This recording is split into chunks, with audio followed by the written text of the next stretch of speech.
عزیزان من، فقہائے کرام، محدثین عظام اور مفسرین کرام رحمہ اللہ تعالی علیہم فرماتے ہیں کہ نفاق کی دو قسمیں ہیں۔ ایک نفاق اعتقادی ہے جبکہ دوسرا نفاق عملی ہے۔ اعتقادی منافق وہ ہوتا ہے جو دل سے بالکل تسلیم نہیں کرتا، یعنی اس کے دل میں بالکل ایمان نہیں ہوتا، مگر لوگوں کو دھوکہ دینے کے لیے کہتا ہے کہ میں ایمان لا چکا ہوں۔ یہ منافق کافر اور مشرک سے بھی بدتر اور خطرناک ہوتا ہے، اسی لیے اس کی سزا سب سے زیادہ سخت ہوگی۔ اللہ رب العالمین ارشاد فرماتے ہیں ان المنافقین فی الدرک الاسفل من النار، بلا شبہ منافق دوزخ کے سب سے نچلے طبقے میں ہوں گے، جو سب سے زیادہ سزا والا طبقہ ہے۔ جبکہ دوسرا منافق عملی منافق ہے، اور عملی منافق اسے کہتے ہیں کہ اس کے دل میں تو ایمان موجود ہوتا ہے مگر اعمال منافقوں والے کرتا ہے، اس کے کاموں سے ظاہر ہوتا ہے کہ وہ منافقوں والے کام کر رہا ہے۔ حضرت صلی اللہ تعالیٰ علیہ وآلہ وسلم نے عملی نفاق کی 4 علامات بیان فرمائی ہیں۔ جس شخص میں ایک علامت ہوگی وہ 1 درجے کا منافق ہوگا، اسی طرح پھر 2 درجے کا، 3 علامات والا 3 درجے کا، اور جس کے اندر 4 علامات پائی جائیں گی کان منافقا خالصا، وہ پکا منافق ہے۔ اب ہمیں خالی ذہن ہو کر ٹھنڈے دل و دماغ سے سوچنا چاہیے کہ کہیں ان میں سے کوئی علامت ہمارے اندر تو نہیں ہے۔ وہ علامات کیا ہیں؟ اذا حدث کذب، جب بات کرتا ہے تو جھوٹ بولتا ہے۔ یہ منافق کی پہلی علامت بیان ہو رہی ہے کہ جب وہ بات کرے گا تو جھوٹ بولے گا، اور جھوٹ کسے کہتے ہیں؟ ہر وہ بات جو خلاف واقعہ ہو، شریعت اسے جھوٹ کہتی ہے۔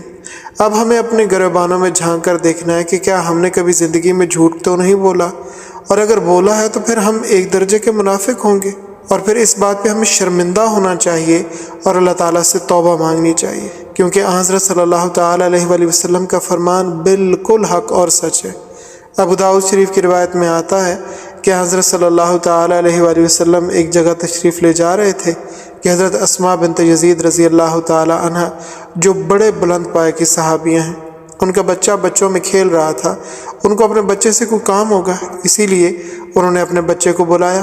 بار بار بلانے کے باوجود جب وہ نہ آیا تو انہوں نے کہا کہ آؤ میں تمہیں کوئی چیز دوں گی۔ یہ بچے کو بلانے کے لیے ایک طرح کا لالچ دیا گیا۔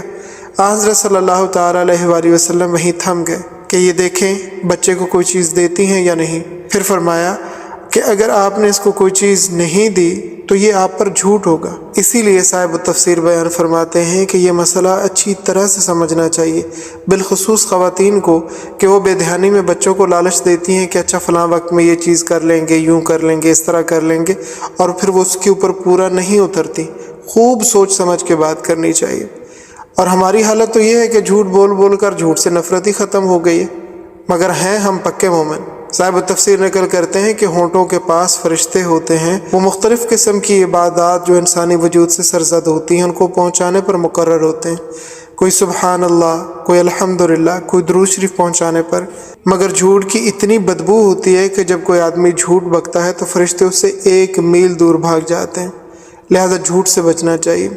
منافق کی دوسری نشانی فرمایا اذا وعد خلف، جب وہ وعدہ کرتا ہے تو خلاف ورزی کرتا ہے۔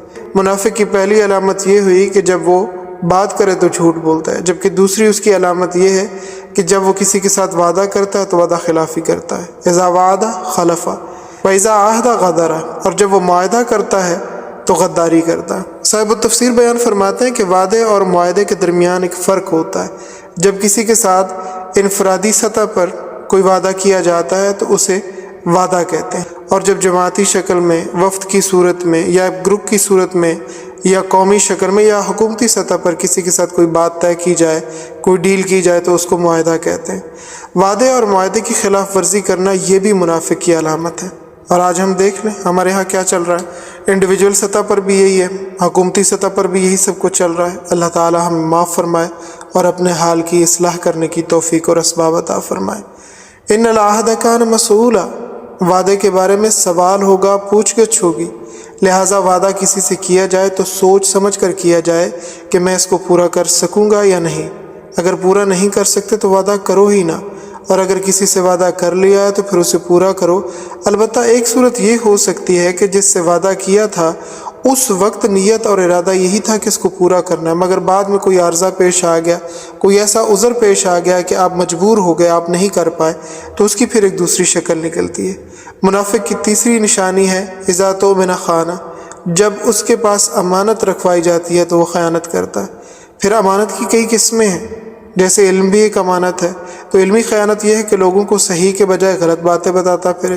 مشورہ بھی امانت ہے، اور مشورے میں خیانت یہ ہے کہ جب کوئی شخص آپ سے مشورہ طلب کرے تو آپ اسے درست مشورہ نہ دیں، غلط رائے دے دیتے ہیں۔ جب کوئی مشورہ طلب کرے تو اسے صحیح رائے دو، یہ بات بھی امانت میں شمار ہوتی ہے۔